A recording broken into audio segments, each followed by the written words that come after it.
I can confidently say the reason why I have the analytical eye for swimming is because I've been... What would you say is the biggest mistake swimmers make when they're in the pool? Biggest mistake that people make is they...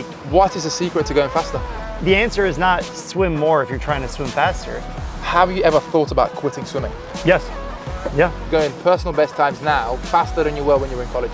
How does that happen? My training at the time was just like breaking me down. I was just completely falling apart. Yeah. But as ridiculous as it was, I kind of enjoyed that. Failing to prepare is preparing to fail. Yeah, I'm very entrepreneurial, but I never thought I would start a swimming related company. I'm with Fares, and he's got this company called MySwimPro. We're here at Tech Week. Everybody wants to know, why did you create this? What had you say, you know what, I need to create this for people like me? Similar to when I entered college, like I didn't know what I was getting myself into. So it was a huge learning experience, and I messed a lot of stuff up. I don't even feel like it's my job. I just feel enjoyment to share the experiences and knowledge that I've acquired. Fares is succeeding at the highest level of his craft. The biggest thing that holds people back is just... Yes, it is the brilliant and charismatic Fares Ksebati. Fares. Yes, Leo, how you Great to doing? see you. I'm fantastic. How are you?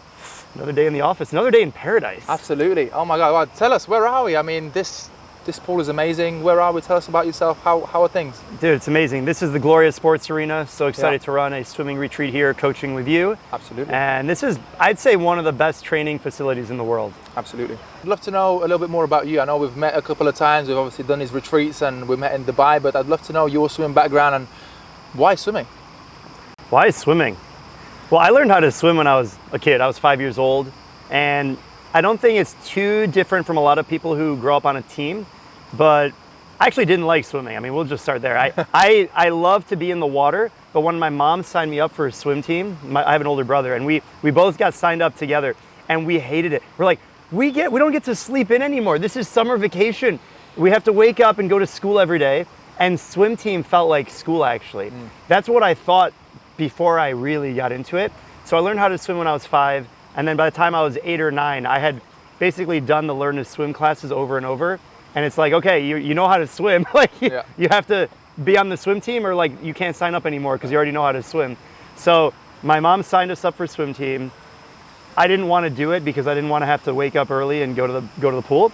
But as soon as that first summer wrapped up and I got into the next summer, so I was about 9 years old at that point, I actually really enjoyed it.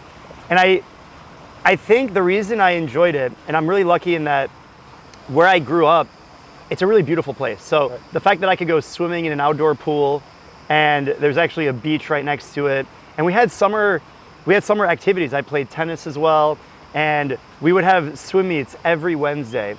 Every Wednesday? Every Wednesday, once a week, yeah, just for the summer season. It's only an 8-week season. Right, so we'd have a competition every Wednesday, and then after, we would play soccer or ultimate frisbee and have like a picnic, and there's like pizza parties, and that was my favorite part. The swimming was like secondary to playing soccer and frisbee on the beach after our competitions.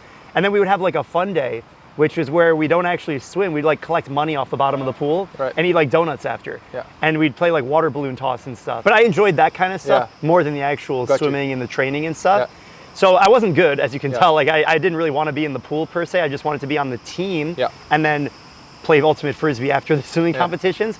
So what happened was, and really the thing for me that got me really into swimming, when I turned 10 years old, I was the top of my age group. Nice. I know it sounds kind of silly to say, like 9, 10, I'm the top of the age group, but a lot of the kids in my grade, because I have a young birthday, they're now in the 11 to 12 group.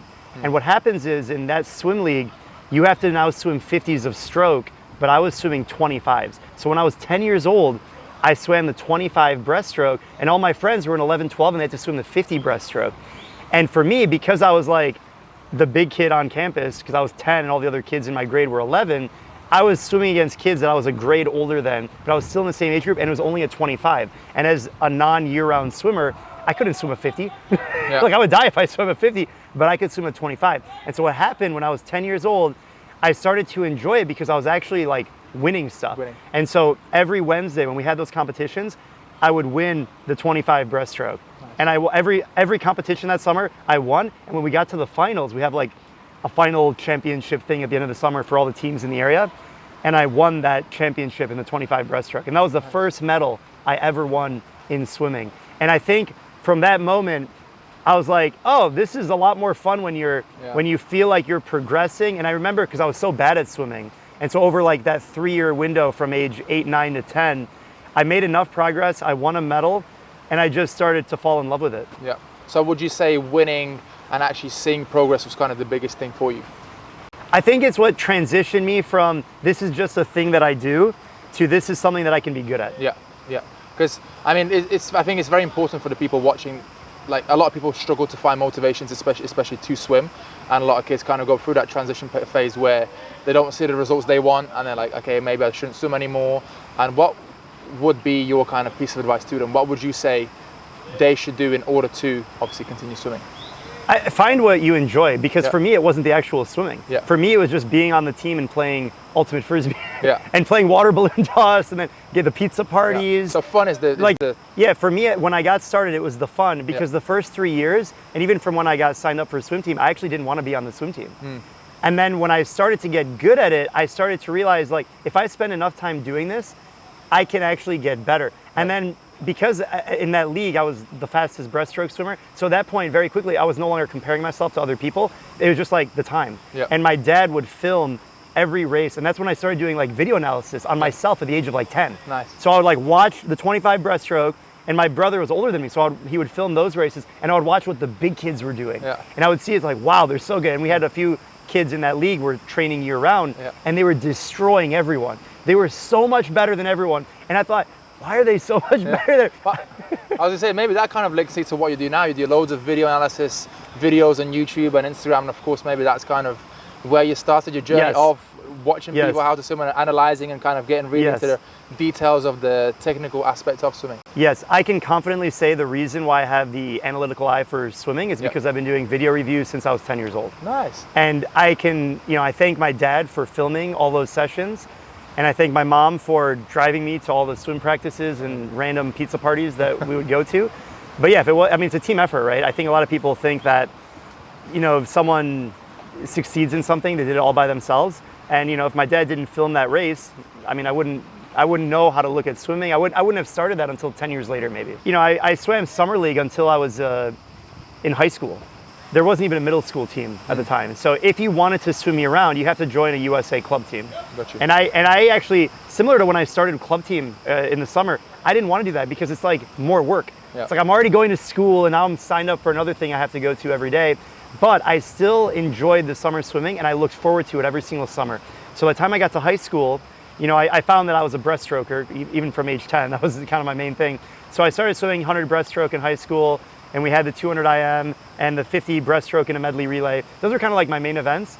And then I never even thought about I would swim in university. I never thought that I would swim club team. But then going into my senior year, I decided to commit like, hey, this is my senior year of high school.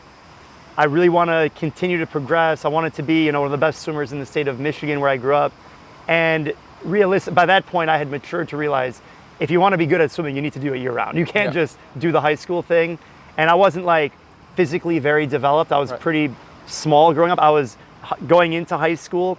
I was 100 pounds, 5 feet tall. Yeah. So it's like 40 kilos or something. So like I was like a small person. Yeah. And then over the course of high school, I gained like 50 pounds and I added like 9 inches. Yeah. I grew 9 inches. So I did grow. I got faster every single year. I swam year round in high school and then year round my senior year of high school.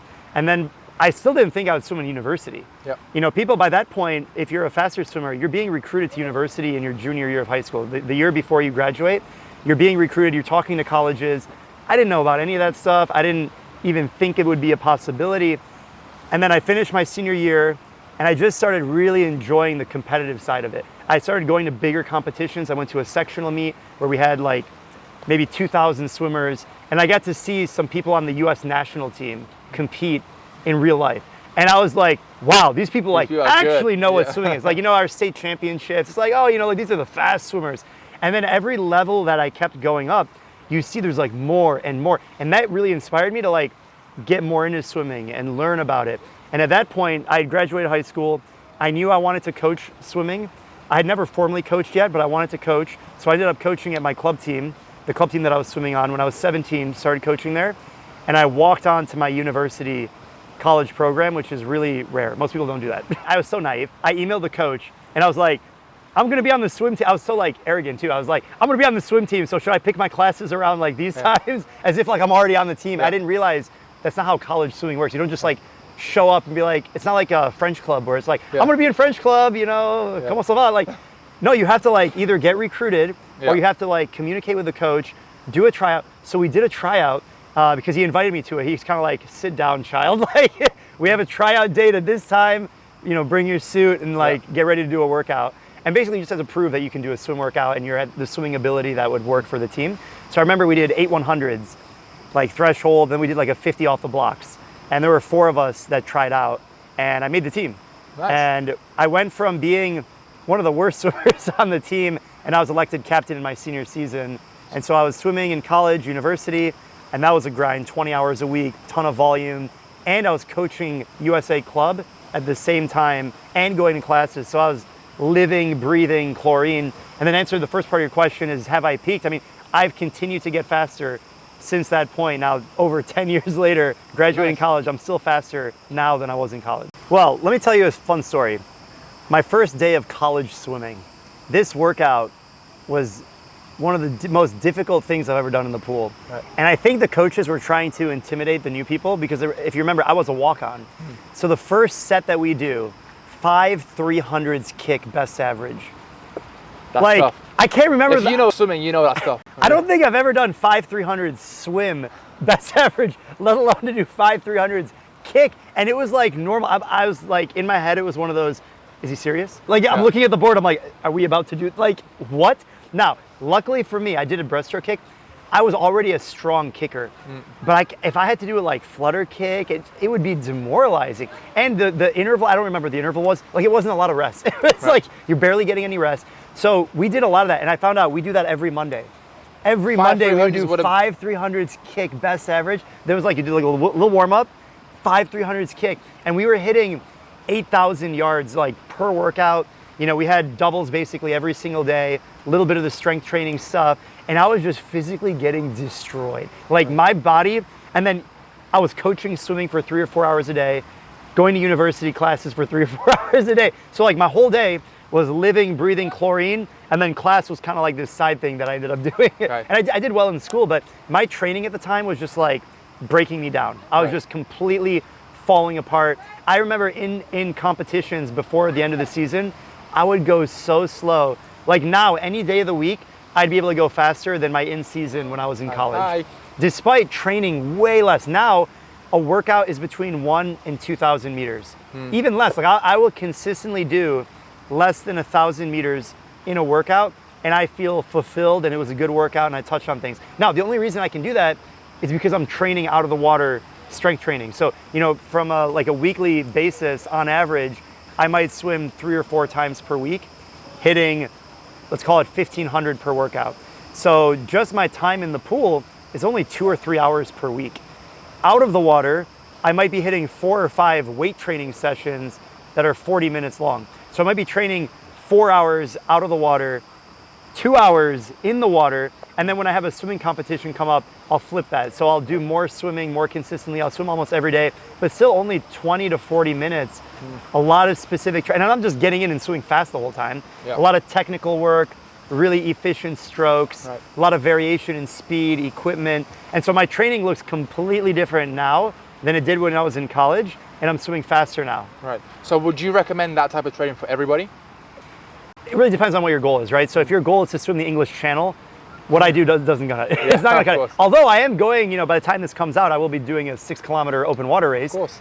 But still, I feel prepared to do that 6-kilometer open water race on not nearly as much training as I was doing in college. Now, when I was in college, I had the foundation to swim a 10K open water, no problem. Right. So it really depends on what the person's goal is. So if your goal is to train for a triathlon, you know, you really shouldn't train like me because I train a lot of breaststroke, shorter duration. I'm trying to be, you know, if I compete, I'm trying to be good for a minute or less. Everything that I'm doing, I'm trying to go maximum effort for a minute or less.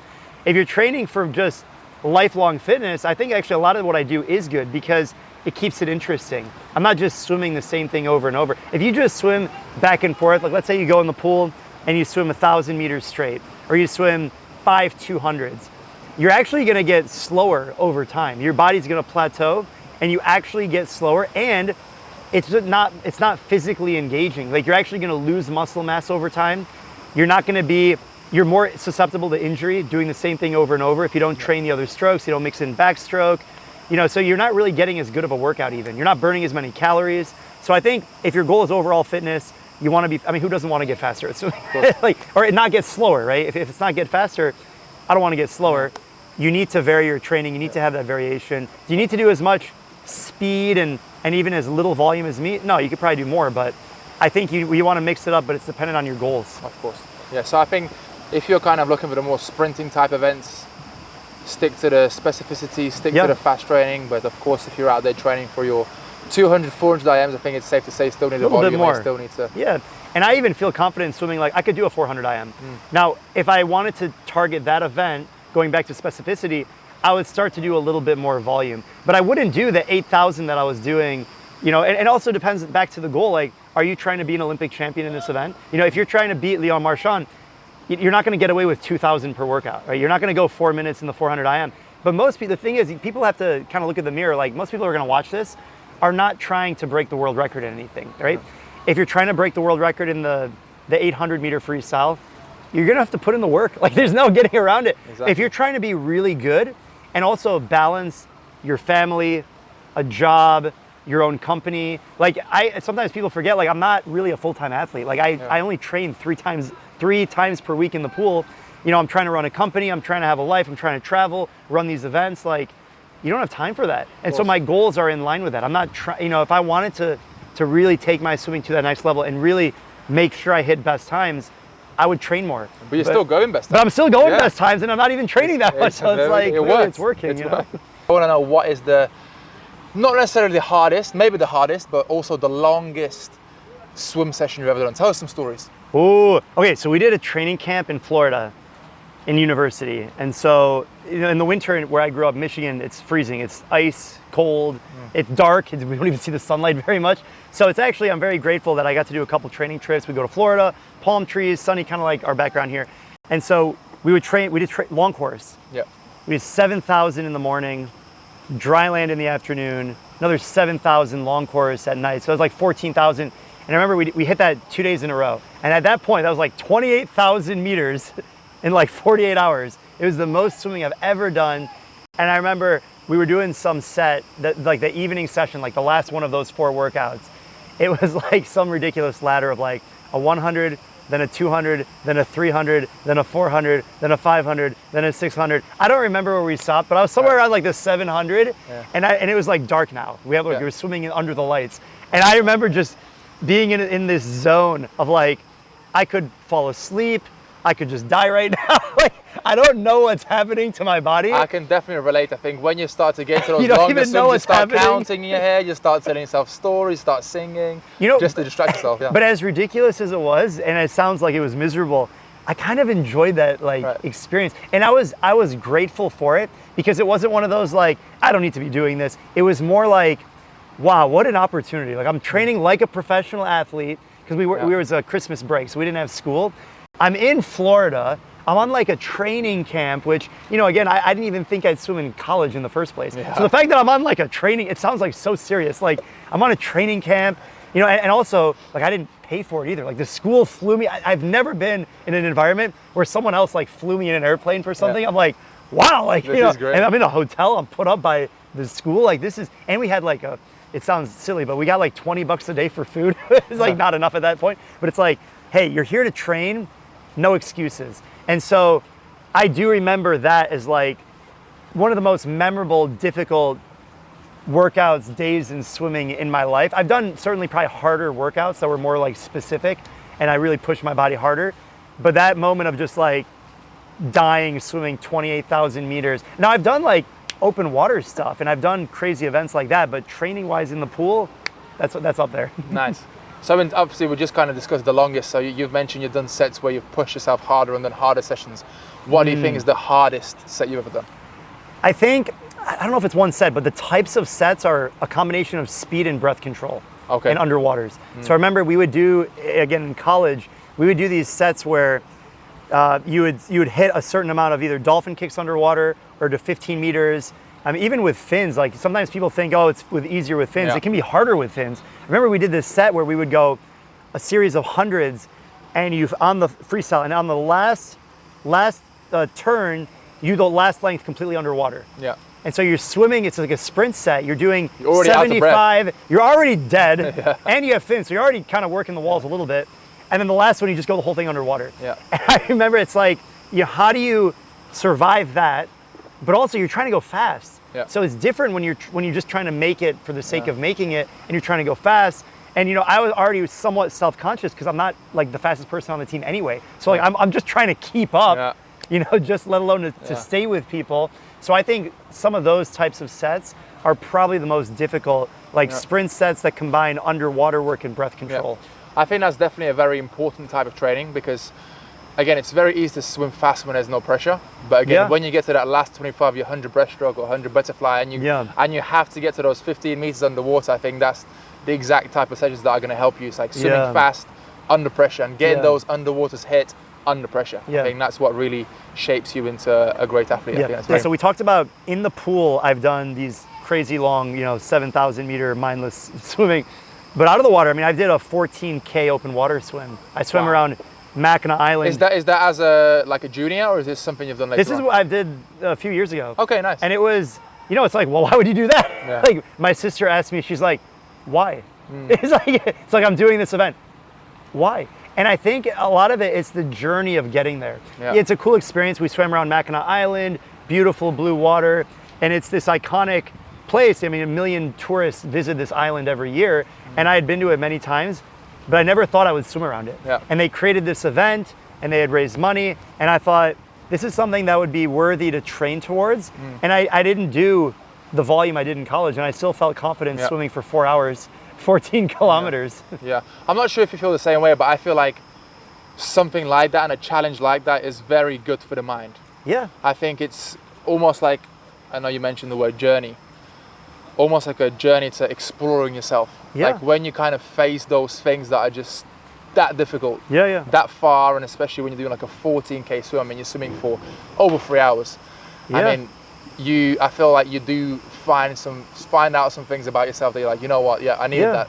And the worst thing that happens is you're in really good shape at the end of it. Yeah. Like that's like literally the worst That's the part worst about that it. can happen, yeah. It's because I had another event. This was annoying. I was training for another like fundraiser type swim, and it got canceled. Oh, wow. And so I was training to do like 10K basically, and they canceled the event like a week before. And so I was in really good shape because I had trained to swim a 10K.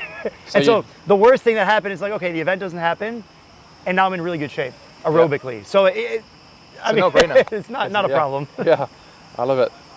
So of course you've competed as a junior, you've competed throughout university and college and whatever else, but you've now been doing lots of masters events. I know you went to World Championships in Doha, which seemed like a blast. Talk to us through that. Yeah, this was my second World Championships. Actually, you've been to two? Nice. Yeah, the first one I went to was 2017 in Budapest. Nice. And similar to when I entered college, like I didn't know what I was getting myself into. Like what I found out is when you go to a Masters World Championships, they run it exactly like the traditional World Championships that you see on TV. And in 2017, Caleb Dressel had just had a phenomenal, he won 7 medals, I think, 7 gold medals at the 2017 Worlds, something ridiculous. And so I swam in the same pool, went to the same call room. I even did the 50 free, and there's like a basket carry. I've never had someone carry my stuff to the other end of the pool for me. I'm like, what? And you have like your ID on the name tag. So it was a huge learning experience. And I messed a lot of stuff up. What I realized is that when you travel, this sounds obvious when I say it, but the time zone is no joke. Like I changed 6-hour time zone, and I remember I flew in at night, and I went swimming in the pool, and I raced the next morning. Oh. And when you have a 6-hour time difference, that's a bad your overnight flight to Europe from the United States, and then I think we connected through Paris, and it was like, you don't do that. That's not how you. What do you think happened in the race? You think I swam my best time, or the piano fell on my back? I mean, I remember doing the 100 breaststroke, and you're taking it all in, and like the adrenaline, and I'm in the car. And this is the first time I'm at this event, and I was in an airplane like 15 hours ago. So I'm in there swimming the 100 breaststroke, and I just completely died. Yeah. It was completely Well, it's like dead. a quote my coach used to use all the time. It's like, if you failing to prepare, it's preparing to fail. Yeah. Yeah. Which again is you live, you learn. You Like, learn, these yeah. things you learn. Like I say, sometimes you need that experience to actually, you know what, I've done this now. At least for next time, I know that I need to get there. And when I went to Doha, I was there. I was in actually basically the same part of the world. I was coming from Dubai, so it's not like I had to fly in an airplane overnight.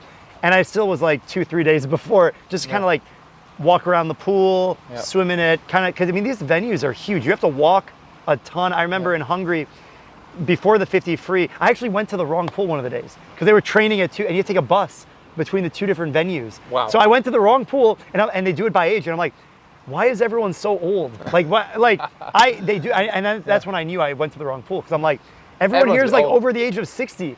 Like what? And then I'm like, oh shoot, they split it up by age, and I need to go to the other pool. I made the event and I had plenty of time, but it was like, you learn when you go to these events. But you mentioned you had obviously a lot more of you had the better preparation for Doha. Yeah. So would you say your results reflected with a better preparation? Did you swim better? Yeah, for sure. And I had a lot of confidence because the week before Doha, I went to the Dubai Open. And that's actually where I PR'd in the 50 breaststroke. And that's when I was like, wow, like in a week, I have a chance to go under 30. I went a hair slower, but overall it was a good experience. And I think when you go to a Masters Worlds, it's a balance of like, you're trying to swim fast because no one there is just hanging out, right? Yeah. But you're also trying to have a good time. Yeah. And you meet people from all over the world. And it was so cool because now at this point, when I go to an event like that, people can recognize me and I'll say hello and they'll tell me their swimming stories. And it's cool because like people just share with me, what their preparation was like, how maybe they've watched a video, how it's helped them. And it's just more motivating to me to keep doing what I'm doing. And it puts more pressure on me because I know people are watching what I go. So like I literally had this one guy come up to me, he's like, so at Dubai Open, you split it like this. Like he knew all my results. And like, I saw a few years, and I don't know who the heck this guy is. So he comes up to me, he's like telling me about my own splits. I like didn't even know what he was talking about. Like, I'm like, oh yeah, I swam like 5 years ago. Like I think I went that. And he's like, I'll be watching you. It's like, I mean, I enjoy it. And I know that even if, I didn't go a best time, I went slower than I went at the Dubai Open. And it was like, I would have liked to have gone a best time, but I didn't. I had a great time. I'm going to another country. Like I'm living the dream. If you were to ask my 10-year-old self that after I won that first medal, hey, in 20 years, you walk on the pool like at a world championship in a different part of the world. People are recognizing People you. know who you are. Like they're watching your results. I'd be like, huh? Like it doesn't make any sense. Of course. And I think that's another very important point to take away from the conversation we just had. It's like not getting caught up on bad swims, which is what a lot of people do. It's like you have a bad swim, it's like, oh, I don't want to do this anymore. Yeah. It's regardless of the result, you've got to always look at the positives. Like I say, you've traveled, you had a good time, you met people met you, you've shared stories, and like I say, on to the next one. Like don't get caught up on those negative thoughts and just keep going. Nice. And I kind of going back to what you said about putting on 50 pounds, obviously going through that transitional period of you being 13 or 14, how important would you say is land training towards getting better at swimming? Because I feel like, I mean, it's not overlooked as much as of like right now, but I feel like before it was very much like, oh, we don't need land training to get better at swimming, just swim and you'll get better. But like now it's incorporated within training programs more so now than it was before. Right. Yeah. I mean, when I was in college even, we would swim 15 hours per week. Right. And we would do maybe 2 to 3 hours per week of strength training, out of water, dry land. And the coaches were trying to figure it out. I mean, this was like 15 years ago. And now it's become more obvious. If you put the right focus on applying strength and power out of the water, if you can transfer that in the water, you don't need to swim as much and you get a better result. Today, my training is like 50% out of water strength training and 50% in the water. And so, that ratio went from 10% out of the water and now it's like 50%. And depending on if I'm going to an event or something, it'll fluctuate a little bit.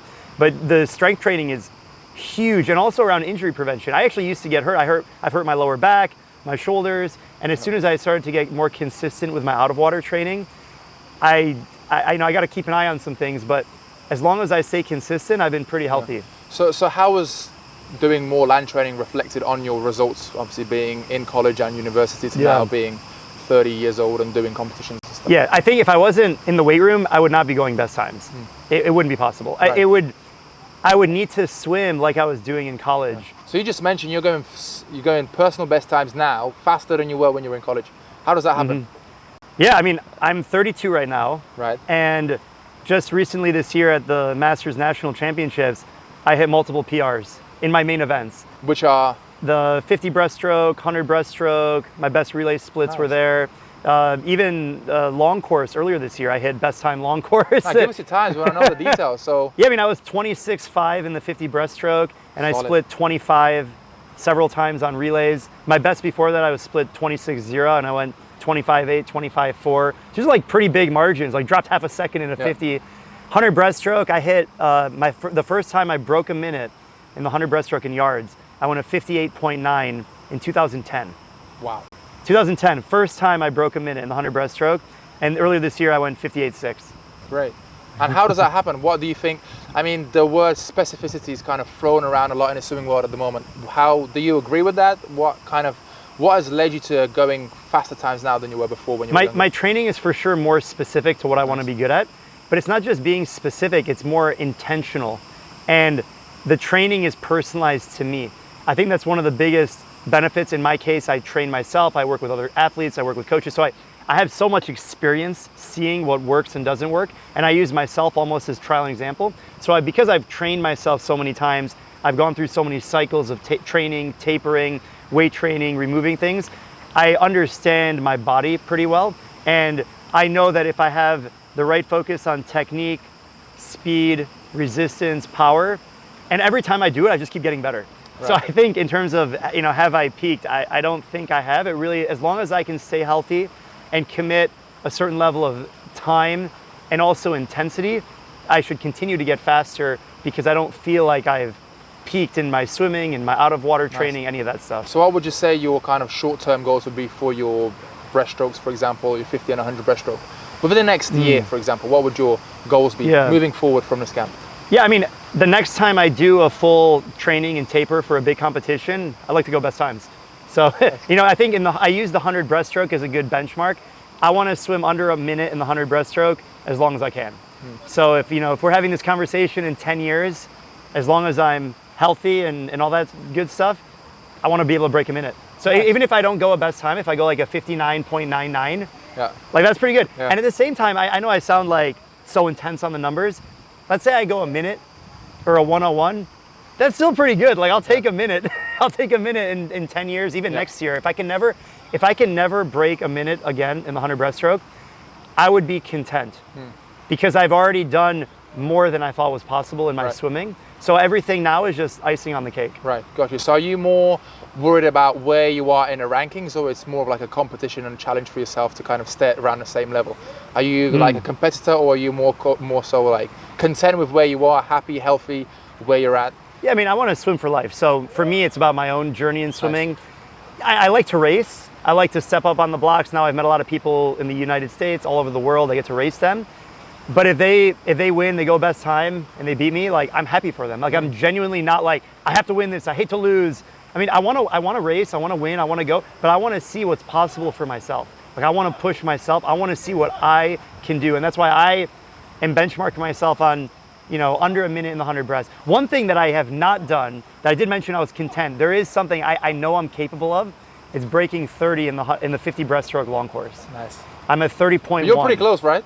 30.1. 30.1, I mean. And that was the best time. Yeah. So I never even thought, when I went at the Masters World Championships and US Nationals a while ago, I went 30.6. And at that was my best time. And I'm like, wow, I went a 30 point in the 50 breaststroke. Like, look at me. Yeah. That's cool. And then when I went 30.1 this year at the Dubai Open, I was like, wow, I'm like knocking on the door of 29. Like, I guess I should go at 29. And, point one something in a 50, you just tweak some things and you're there. So yeah, absolutely. Sounds great. Also, I mean, and now let's talk about MySwimPro. I mean, you've got your amazing blue shirt on. I mean, the reason to why we're here is MySwimPro. We've got all these people out here in Glorious Sports Arena. Talk to us about MySwimPro. How did you come about? Of course, you finishing college, university, and how did you then transition into starting your own business, starting MySwimPro? Yeah. Talk to us about that. This is an interesting story because I'm very entrepreneurial, but I never thought I would start a swimming related company. Right. And so when I studied business in university, and I didn't think I would be like business owner, I actually wasn't sure what I wanted to do. I was kind of trying to figure it out. I'm like 20, 21 years old. What ended up happening though is I love to learn. And so I love surrounding myself with information. Even social media at the time was not like it is now. So I would see people who had started companies, and I was so inspired by that. I wanted to be able to contribute to something and have a big impact. And if you work at a giant company, you're not gonna be able to do that. So when I graduated school, I actually did a fellowship program and I started working for different startups. So I didn't start MySwimPro right out of college.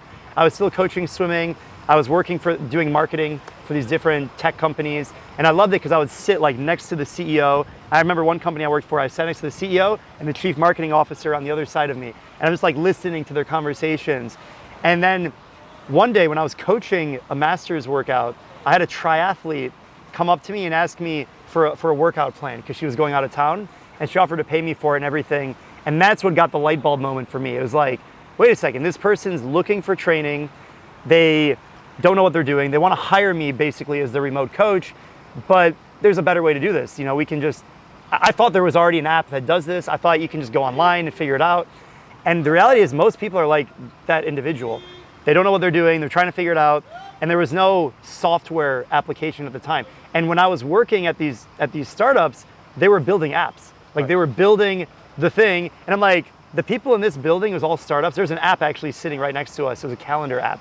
And since they've gone out of business, but I learned a lot just by like sitting next to them. And I realized this is a software application. You can build something once and you can help a lot of people at the same time. And so that was the idea for MySwimPro. And that was like 2014.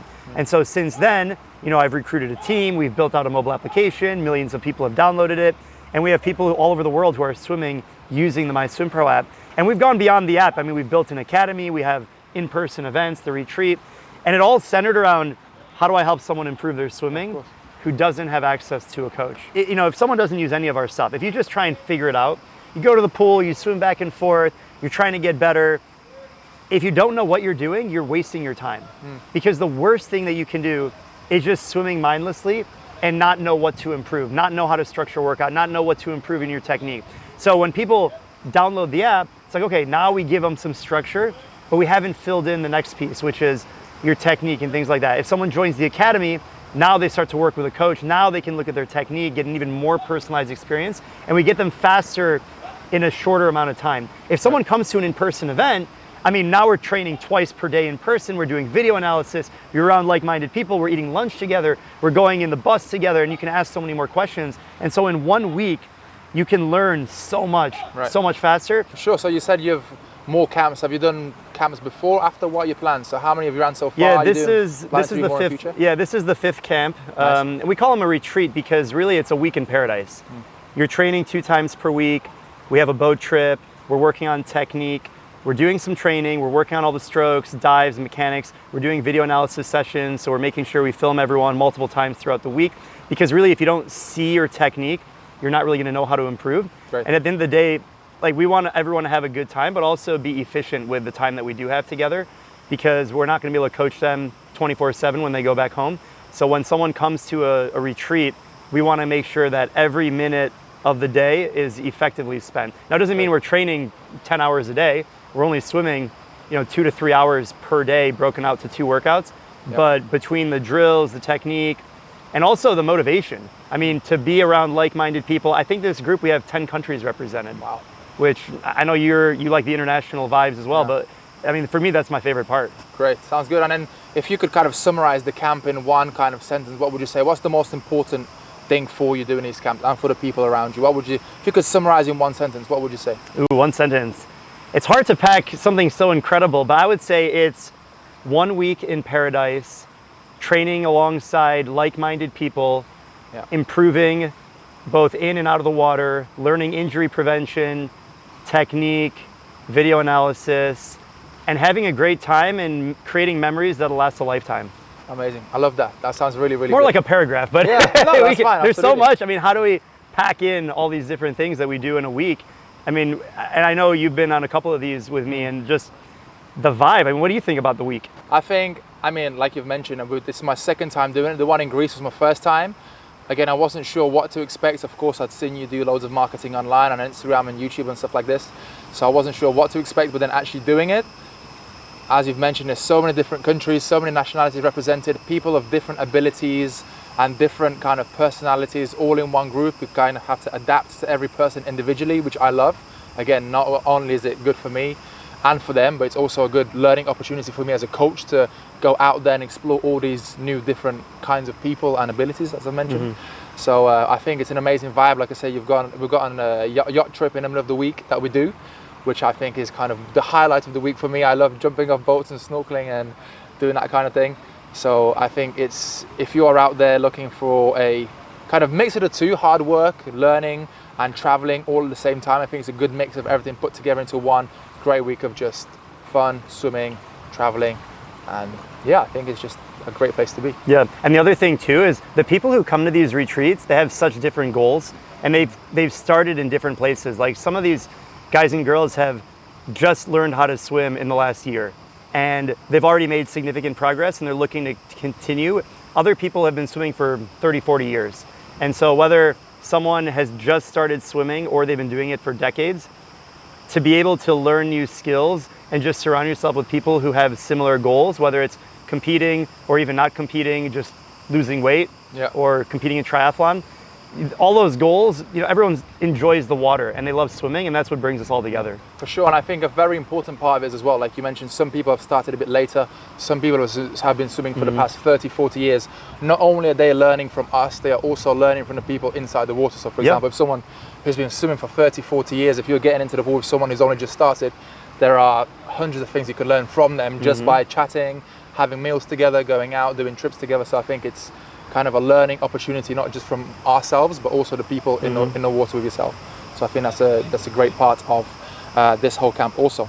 I mean, I haven't been here personally, but I mean, I've seen all of this pool on YouTube, I've seen it on Instagram, I've seen it all over the place. The best athletes in the world, not even swimming, just any sport, like come here to kind of prepare for Olympics, any other kind of major sporting events, and to actually be here in person is quite surreal. I think it's a great place to be for sure. Yeah, and I think you mentioned it, but the energy of knowing that the best athletes in the world have trained here, but also the facilities are just really nice. I mean, we have a 50-meter pool behind us. There's another indoor 50-meter pool, the diving towers, the weight room, the food, there's a track. I mean, our rooms overlook the mountains, and seeing the sun rise every day, sunset, is amazing. I don't know about you, but I feel inspired to be here. Yes. Like seeing all these people, like just walking down to the pool, you see the Russian national basketball team training. It's like, oh my God, these guys are so cool.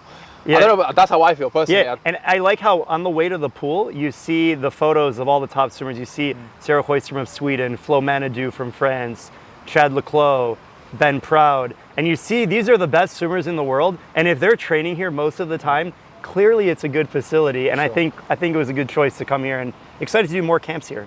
Of course, I mean you've certainly come a very long way. But how does a person come to one of these camps? How does that work? How do I come here next time? We are in Egypt, I believe. Yeah, we have multiple events per year, and the benefit of going to an in-person event is we can accelerate the time to getting better. If someone comes to an in-person event, I mean, now we're training twice per day in person, we're doing video analysis, you're around like-minded people, we're eating lunch together, we're going in the bus together, and you can ask so many more questions. And so in 1 week, you can learn so much, so much faster, and you can accelerate the time at which you improve way faster than you could do on your own. Even when you train on a team, a lot of people who come here, they train with a club team, they're not swimming on their own. But then even that, I mean, to be fully immersed for a week, so if someone's interested in joining one of these, link down below, they can check it out and they can see if it's a good fit, because really, as long as you already have the foundations of swimming, right? We're not teaching people how to swim, that's a different kind of program. As long as you know how to swim, you want to get better, and you're serious about investing a week of your life towards something, this is the spot to do it. Amazing, sounds great. So guys, if you are looking for a retreat, if you're looking for somewhere to be, I mean, like I say, I could not recommend this. It's my second time doing it, and I think it's the best camp there is. Yeah, it's a swimming vacation. I mean, we've been to the most exotic locations in the world. I mean, Thailand, Dubai, Canary Islands, Gloria Sports Arena, Greece. We're going to Egypt. We'll be back in Thailand, back here, right? So these are some pretty cool places to go. Of course, like I say, traveling and training, you're learning and you're traveling. It's the best mix. You just kind of spoke to us about MySwimPro, but of course you have the other side of things, which is the YouTube making, the videos, the online side of things. How did you get into that? How did you making an app transitioned into you also making videos? How did that happen? Yeah, I mean, it's interesting looking back now, a few years into it, because people see me as like an influencer or someone that's, you're the Whiteboard Wednesday guy, you know, you make the videos online. And I never set out to be the YouTube content creator that people might recognize me for. But the reason why I started making videos was after I started MySwimPro, I would get a lot of questions, and I'm sure you get these questions, people see it online, you know, how do I do a flip turn? How do I improve my freestyle? What is 450's IM order? Like, you know, understanding how a set is written. So I would get these questions, and actually this is crazy. We used to have my phone number in the welcome email. Right. So I would get WhatsApp messages, and you know, it was fine when we got 10 downloads per day. As soon as it became 100 downloads a day, 1,000 downloads, now all of a sudden I'm getting all these messages and people are asking the same questions. So I thought, you know what, instead of copying and pasting, having this almost generic conversation, I can create one video that addresses these questions. And I didn't do it to be a YouTuber, I did it to answer the questions of people inside of our community we'd already started building. So the first Whiteboard Wednesday was how to structure a workout. Like, not even how to do it, but how does it work? You know, how do you read a set? What is a repetition, an interval? You know, what is interval training? How does that even work? And from there, I mean, that was 6 years ago from this point, and I've created over, you know, 100 or 200 Whiteboard Wednesdays, and it's transitioned. I do other types of content, video analysis, vlogging.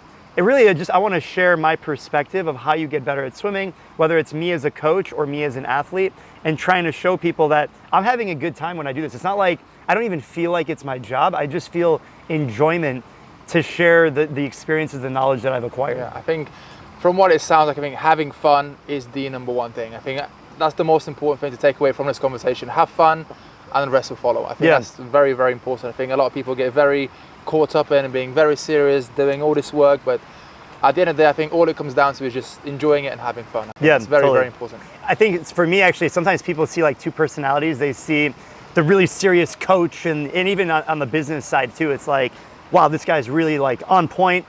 But I mean, you know me, I'm trying to have a good time. Like, I'm not gonna, like, I wouldn't run these events. I wouldn't do a lot of the things that I do unless I'm trying to have a good time. I love traveling. I love combining all these experiences. And if I can change the sport of swimming for the better, really, that I would like that to be something that I'm remembered for, is like, that's what he did. Like, this guy took the sport to the next level because he made it more engaging, more fun, and allowed people to continue doing it for longer. Love it. That's amazing.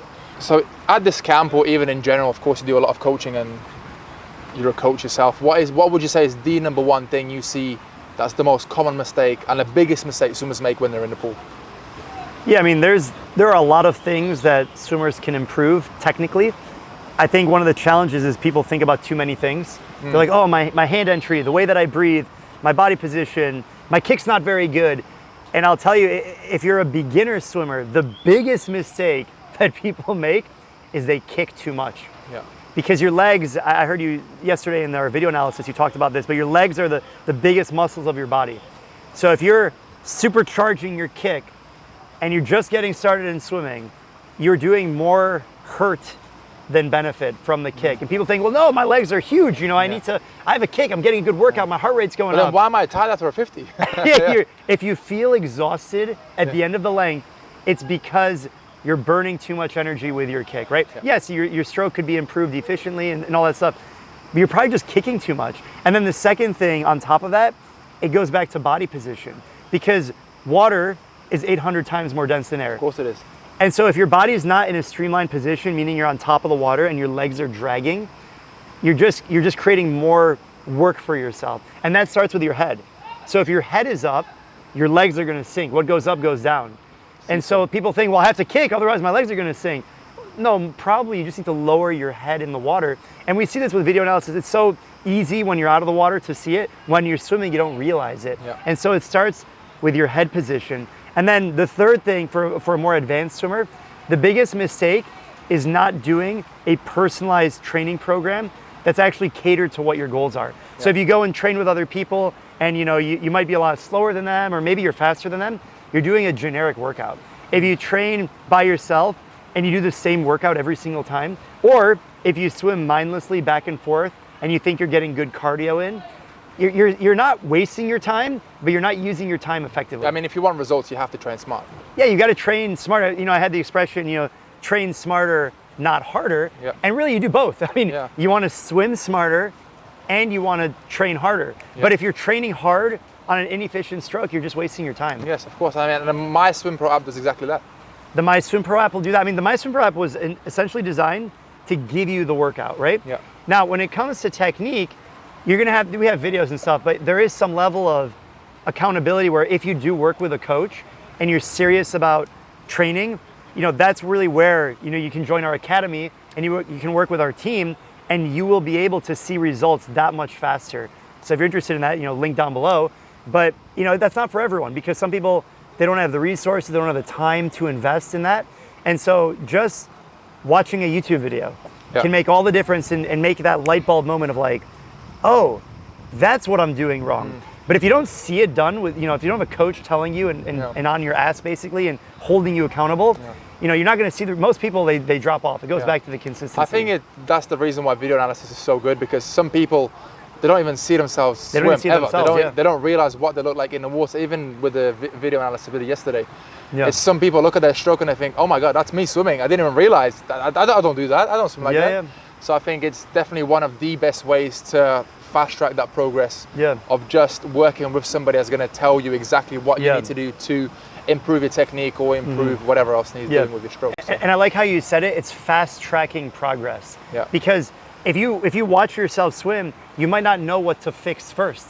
Because you can say, okay, I can see my hand should probably be like this, or maybe my head should be here, my timing, maybe it's good. Like, which one do you focus on first? And when you work with a coach, if you or I look at the stroke and be like, do that first and fix it immediately. And you get the value out of that almost instantaneously, and then you can see your progress over time. Yeah, and I really like the way you said at the beginning of this conversation how a lot of people try to focus on too many things at once. I think that's kind of the biggest piece of advice I tell my swimmers is you cannot physically focus on 8 technical points at the same time. So especially when you do video analysis and you do all these and you have conversations with coaches, and if you do get given feedback, you cannot physically focus on your rotation, your kick, your pull, your head position, your body position all at the same time. So if I was to give somebody a piece of advice, is just to take one point, go at it, stay consistent, as you've mentioned, and then until you can do that consistently without having to always think about it, that's when you know you've truly learned something. And that's when you can then move on to the next thing and then chip away to obviously getting better at swimming overall. Consistently. What is the secret to going faster? What is the golden recipe? I think what most people confuse, it's not about one specific thing. Like, if you want to go faster, train harder. If you want to go faster, improve your technique. If you want to go faster, do more resistance training, more speed work, more power. Yes to all of those things, but the biggest thing that holds people back is just not being consistent with whatever it is that they're doing. Because you could have the best single training session in the world. You have perfect technique, you're really focused, you're dialed in, you're doing resistance, you get off the block, you do your sprints.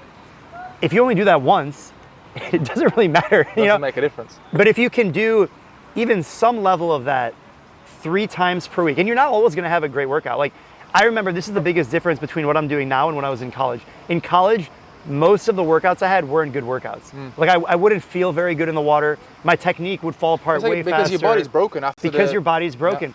Now, I want almost every single workout to be a good workout. And so because I know my body, I will adjust things. I'll make sure my nutrition's on point. I might even decide, you know what? The last 3 days between travel, weight training, I all of a sudden had to do some other thing that took away from my sleep. I'm not going to execute the workout I thought I would today. So I'm actually gonna either not do the workout at all, or I'll change the workout, I'll do less than I was thinking, so that the next day I can hit it harder. So the frequency of my good workouts has improved significantly. So when people are trying to improve, whether it's speed or endurance, or learning a new skill, learning butterfly, for example, if you're not consistent in your approach, you're never gonna get faster. And this is probably the biggest thing that people screw up in not just swimming, but in fitness, and in life. All aspects of life. In all aspects of life. But like the next thing is fitness, right? If someone's trying to lose weight and you have a really good, you watch what you eat, you're counting calories, you do that for 3 days, and then you go eat an entire 3 pizza. 3 good days and then 3 bad days. Three good, I mean, most people it's like 3 good days and 30 bad days. And then they wonder, oh, I gained weight this is month. So like in fitness, in business, I've noticed this in literally every aspect of my life. When it comes to creating a company, when it comes to building out a team. If you don't give consistent effort, it's not going to work. It's literally not going to work. Yeah, and I think the most important thing is that translates to every aspect of life. Consistency is key. Keep going, and you're bound to get something good out of it. And I think to add on top of that, because people are like, okay, well, how do I be consistent? Because like, I've tried to lose weight, it didn't work. I've tried to get a consistent routine, it didn't work.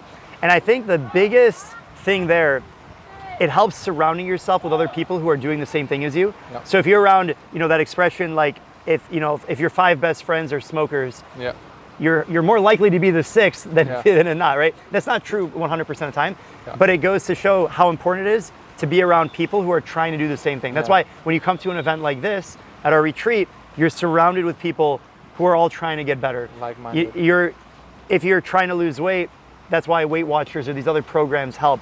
If you're trying to improve your technique, you need to make sure you are positioning your schedule in a way that allows you to do that. So if you don't have time to swim, if it's not built into your calendar, if you just, I don't have time for a swim workout today, and now you go 2 weeks without swimming, I mean, who controls your schedule? Like, you control your schedule. And then kind of going back to the training side of things, how often do you think somebody should be training in order to optimize their performance? Yeah, I think as much as your time allows to help you reach your goals. Right. Because you could have all the time in the world to swim. And we talked to a lot of people, they're retired. They could theoretically swim every day, twice a day. And that actually might be too much. If you enjoy it, you can swim twice per day, and maybe you're gonna have to swim a little bit less. Right. Because what happens is if you swim too much, you're gonna break down your body. Right. And the answer is not swim more if you're trying to swim faster. We just talked about that. It's a balance. So if your goal is to stay fit and to swim for the rest of your life, 2-3 times per week is gonna help you do that. Sometimes, you can swim more often if your schedule allows for it, and 6 times per week. You can swim every single day. You swim 1 kilometer every single day. You start out your day or a lunchtime swim. I love to swim in the middle of the day. Breaks up my day. I eat lunch right after it. If you don't have a lot of time and you're busy, you have a family, you're starting a business, you've got obligations, life, maybe you can only swim twice per week, once per week. And there might be seasons of your life or chapters in your life, or however you want to phrase it, where you can't swim at all. And that's okay. And you make a conscious decision for the next 3 months, I'm going to go for a 10-minute walk. Right. Because I don't have time to go to the pool. But you know that you've built your schedule in a way that at the end of those 3 months, you're going to come back to swimming. Sometimes people put that off too long. Right. So I want to maybe staying self-accountable. Self-accountable. But I tell people, if you do have the time, you can't swim once per week. That's not enough. Because what happens is when you swim once per week, once every 7 days, it's not enough to develop a feel of the water. I was going to say, that's a phrase that we've used quite a lot during this camp. And what a lot of people struggle with is building that feel for the water. And a lot of that comes from just being in the water more regularly. How would you define feel for the water? Feel for the water, as you've mentioned, is definitely something that is built. It's not something that you can just get. I don't think it's something that you can build through just swimming once a week. It's a case of turning up to the pool, doing different strokes, doing different drills, using paddles, doing sculling. I think sculling, in my opinion, is one of the best things to build the feel for the water. Like I say, once you feel it, you know you have it. I think that's one of the best ways to describe it. Like, a lot of people don't feel, and they just cannot comprehend what it's like to feel the water. So, for example, a lot of people who just start swimming or are just beginners, they're like, well, I'm pulling correctly. I think I'm doing my high elbow catch. I think I'm moving my arm through the correct movement, but I cannot feel I feel like I'm just slipping my hand straight through the water. Yeah. And that's why it's so important to, again, stay consistent with what you're doing. Even though your technique might be great and you might be doing everything mechanically correctly, it's just a case of staying consistent, turning up to the pool, and like I say, you will build that feeling of the water one day or another. So it's a case of, once again, going back to what we said before, staying consistent. Yeah. And also, I mentioned it in the analysis yesterday, you can't be a robot in the water. And so what happens is if you only swim once per week, or, I often see it, people who are into bodybuilding or weight training, and they look like they're in great shape. They have an incredible physique. And then you put them in the water, and they might like swimming, and they do it once per week, but they're not able to develop that feel that you just described. And it's because they're like a robot in the water. Yeah. And to develop that feel, it means you're combining the science of the mechanics of how you swim, and it's the art, the motion, the creativity of applying your body in the water. Yeah. And so when you pull, it's not just 90-degree angle and then you pull. Yeah. There's a flow state that you develop, and you can't activate those small muscle engagements if you just swim once per week. But if you can get in the water twice per week, you'll be on your way. You get to 3 to 4 times per week, and you'll really have a good feel of the water. And when you swim almost every day, that's the best feel of the water. For sure. I think it's definitely one of the things, I know you mentioned about bodybuilding and people thinking they're strong and then transition into the water, and it just doesn't transfer at all. It's like a question I get asked very often. It's like, how do I pull stronger? Like, you don't need to be strong to pull the water strong. Yeah.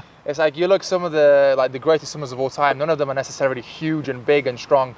Some of the best people in the world are, like David Popovich is very slim, very slim build, but he goes 4,600 freestyle.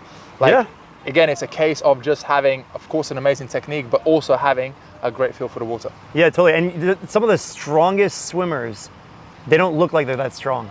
They're strong in the water. Yeah. And it's because, that timing of the stroke and their feel and their body awareness in the water is incredible. And yes, they have, they're not a couch potato. Yeah. They're capable people on land, but they're so much more capable in the water, and that's really what matters for swimming. Yeah. So, I mean, we just spoke about how amazing swimming is and how many amazing memories have you had and all the people you've met and the great results you've achieved, but have you ever thought about quitting swimming? Yes. Yeah. I mean, the one time that I can think of, it was after the first few weeks of college swimming. I'm doing the 5/300s kick best average, and at day one, it's like, wow, that was a hard workout. I got myself into something. Yeah. But when you start to get into the grind and you actually start to get broken down, and I was still coaching 20 hours per week, and I was going to class, and now it's starting to get cold in Michigan, and it's dark, and because you're going to practice in the morning, and I'm coming back at night, I'm not seeing daylight anymore. Yeah. Like, there are days that I go where I don't see the sun. Yeah. And I'm getting broken down. And you start to question, like, I don't need to be doing this. Yeah. Like, at that moment, I talked about the training trip. I was happy to be there. This was after the dark side, right? It was getting pretty dark in the sense, literally outside it was dark. Yeah. And in my mind is like, why am I doing this? Stop. I could nothing just, stopping you from... I could have literally, like, I'm not on a scholarship. I don't need to prove anything to anyone. I'm in great shape. I don't need this. And I wasn't really enjoying that part of training. And it wasn't until we got to the light at the end of the tunnel. Which was?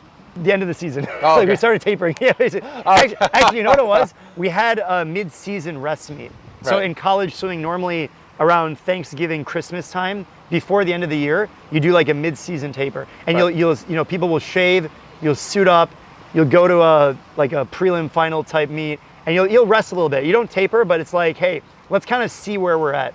And I did okay at that competition. I thought I would have gone like best times. I thought it would have been like amazing, blah, blah. And I didn't. Yeah. But I didn't go as slow.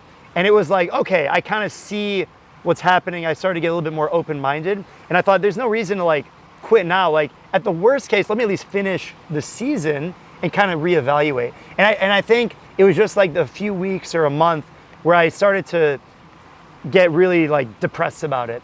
But after that first, month of just kind of like, why am I doing this? This is a bunch of crap. Like, I don't need this. I started to get, okay, now we're gonna rest. I could see something to look forward to. And I think that's so important, just having something on the horizon that you can look forward to. And you have to enjoy the journey. So at that point, I didn't have anything to look forward to, and I wasn't enjoying the journey. And I think that's why people burn out and they quit. But for me, it's like, okay, I start to see the light at the tunnel, and I was starting to enjoy the process. I was starting to enjoy the journey, and that's what really turned things around. And since then, I'm pretty committed. As long as I'm healthy, I want to stay involved in swimming in some capacity. That's a great story. I think, again, very important thing to know for people out there who are probably going through the same problem. I mean, especially as you swimmers, training gets tough, especially when you're doing your 8-9 sessions a week. Yeah. And the worst thing that can happen is you go to a meet that you've been looking forward to and you don't go a best time. Like, it happens. I mean, you go best times, maybe 5-10% of the meets you ever go to. Like, sometimes you go a best time every time. Sometimes you don't. The journey is a roller coaster. The journey is up and down, and you've got to stick through it. And I mean, you will come out the other end. I see you've got your books. I mean, how many books have you released now? I think it's 3, right? I've written 3 books, and similar to starting the company, I never thought I'd write a book. I've always been a terrible reader, which is ironic. I actually saw one of your Instagram posts and a caption on it was very inspiring. And obviously you'd never even imagined that you'd ever write a book. And of course I saw some of the captions, something about your teachers and some of the people you came across in your life. Were never... I was never the best at reading growing up, but I think that was just a limiting belief that I had, and maybe others had bestowed that upon me because, when I was in elementary school, I was put in a different reading class because my reading comprehension wasn't very good at the time. And so, I mean, now I just consume knowledge through audiobooks, and I've learned how I learn, and I think that's important for everyone. Is, I never thought I'd write a book, let alone I've written 3, and, God willing, I can write more in the future. And my first book, it's called Swim Like a Pro. And the reason why I wrote it around COVID. And it's because, everyone's stuck inside. And I realized, okay, I'm making all these cool videos, but not everyone watches YouTube. Some people like reading books. Some people audiobook. And so to really impact the most people, I thought this is the best way to just package that information. So the first book, called Swim Like a Pro, is just a holistic training guide to being better at swimming. So it's more basic in the sense, this is how freestyle is supposed to be done. Breaststroke, backstroke, the strokes. This is how a workout is structured. This is the basic methodology. A lot of the stuff we talked about, how you actually get better at swimming. And then I wrote another book, it was about business. And then my most recent book is 101 Ways to Swim Faster. And this is kind of like the next step up. And these are like very specific things that you should do to get faster. Nice. Like literally the first one in here is called Ditch the Distance. If you want to swim faster, doing more swimming is not the answer. And so thinking about just your mind shift of, okay, if I want to get faster, I should probably train faster in shorter increments. Right. And so it seems obvious when I say it, it's like, well, duh. But to list out very specific things, very specific drills to improve your start, your mechanics in the different strokes, 101 of them packed in one book. So if someone wants to check them out, they're linked down below. I've actually got a copy of one of those, a signed copy, which I'm very grateful for. Thank you, Fares. And I can definitely say it's very good, very detailed, and 101% will help you improve your swimming. Let's go. And like you mentioned, I mean, people learn in different ways. So whether it's you watch a YouTube video, you read a book, and I think the best knowledge is acquired when you consume it in different ways. So if you go to an in-person event, you're gonna learn in person. When you watch a video, you're gonna learn a different way. When you read something, you're gonna learn another way. Audiobook, another way. Yeah. So of course, we met in Dubai. I was very lucky to bump. Well, actually, we kind of just met at the pool, didn't we? We're like, warehouse gym. Yeah, warehouse where gym. memories are made. Yeah, absolutely. It was great. I mean, I've watched all your videos online. Like I say, even when I was a kid. I mean, obviously you started when I was still swimming. When you were a kid, you make me feel old. No, I was a young lad. I wasn't a kid. I was, 16, 17 when I was watching your videos of like the training, the dry land, and the technique tips and stuff like this. So I was like, oh my God, Fares. So I was very like starstruck almost when we had met. But I am very grateful for, of course, the learning opportunity of being here first of all in Greece and Turkey. And of course, we do a very similar thing. Like I say, I now do my own content. I have my own Instagram page, and I do my own YouTube channel also. It'd be great to know, as we're here now, what would your piece of advice be for myself and maybe anybody else watching in terms of starting their own business or just going a new path in life? What would your piece of advice be? Yeah, well, I think just using yourself as an example, because I see a lot of what you're doing, myself and you, like 10 years removed. And the big difference though is that now certain things have already like developed. So social media is in a stronger place now than when I was getting started. And also there's a lot more things that have been documented online. So we can apply this to both swimming and also business. So I would say it's, immerse yourself in people who are doing the thing that you want to be doing. Yep. So if you don't see yourself, or you don't want to see yourself where someone else is, they're not really the right person to surround yourself with. So, I know you're already doing this a little bit, so just leaning more into that and just paying attention to the nuanced things that are happening and asking questions. Because whether it's in swimming or in business, there are people who have paved the way in some dimension of it, and you can learn a lot from them. And you can learn by observing, by asking questions, but just being in the environment, you learn so much faster. And I mentioned it when I started MySwimPro. The reason why I felt so much confidence in like starting my own company, building a software application, like I'm not even a software engineer. So it's like, why did I feel so confident? Because I was working in a building of people who were starting software companies. Yeah. And that's why I knew I wanted to move in that direction. So just by surrounding myself, when I was in college, like I learned a lot just by being around swimmers who were faster than me. And we were really lucky to have a very international group of some of the best swimmers literally in the world were training where I was. And you know, their worst strokes were better than my best stroke. And I was just learn from watching them, surround myself with other coaches, see how they coach, see how they train. And I think for you and anyone else watching, it's like, what do you want to be good at? Surround yourself with people who are excelling at some level, and then giving back as well. So it's kind of like the rule of thirds. You know, you want to spend a third of your time with more aspirational people who are doing the thing that you want to be doing, but they're kind of like 1 or 2 steps ahead of you.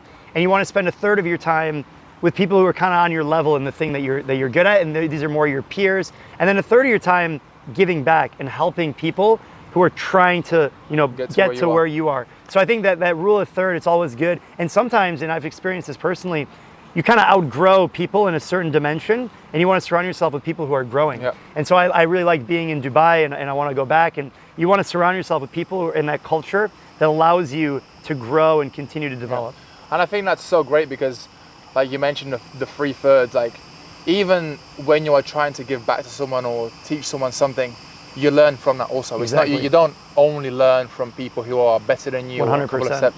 There's always new ideas. There's always people who are even maybe, like you mentioned, still learning from you. But yeah, you learn a lot from them. You learn from every third of those, every 3 thirds of those. So no, I appreciate that. Thank you for that. Yeah, of course. That was great. Thank you. So what a conversation we've had. I mean, loads of topics covered. For me personally, loads of new things learned, not only about you, but also the business side of things. So thank you very much. But if someone's interested, how do they work with you? How do they join one of these retreats? What would be the next steps? Yeah, I mean, I think this has been an awesome conversation. If someone wants to continue down the path of self-discovery and swimming, and they want to level up, you know, click on the link below. You can learn more, you know, book a call, work with myself or our team, whether it's coming to one of our in-person events or the academy or the app. You know, let's find out the best way to help people. And I really think if you surround yourself with the right people, hold yourself accountable, the sky's the limit. Absolutely. Great one, Fares. Thank you so much. Yeah, enjoyed it. Yes. Woo! Happy swimming. Happy swimming, baby. Nice.